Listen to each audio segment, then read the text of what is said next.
Miss Trieste 2025 vince la numero 4, Vittoria Macula.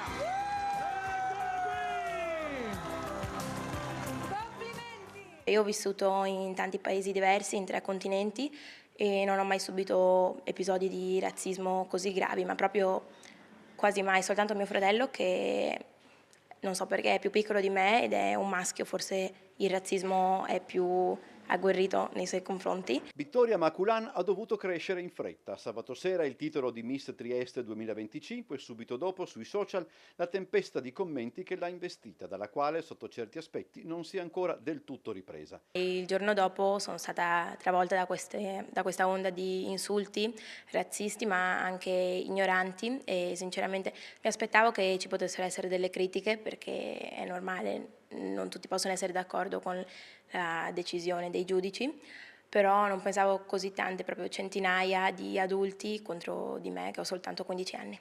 Per Vittoria, madre veneta e padre senegalese, comunque la vita continua nonostante il dispiacere arrecatole dai soliti leoni da tastiera, tanto che per lei si stanno aprendo le porte di altri concorsi di bellezza, si parla di Miss Mondo.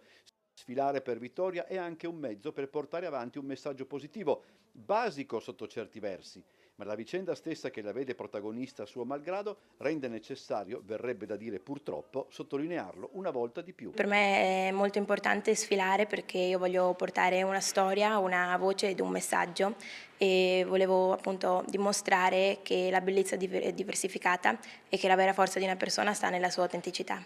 In ultima analisi, malgrado tutto, Vittoria ribadisce, indipendentemente dal risultato, partecipare a Miss Trieste è stata una decisione giusta. Io lo rifarei perché è stata comunque una bella esperienza, devo soltanto imparare ad ignorare questi commenti.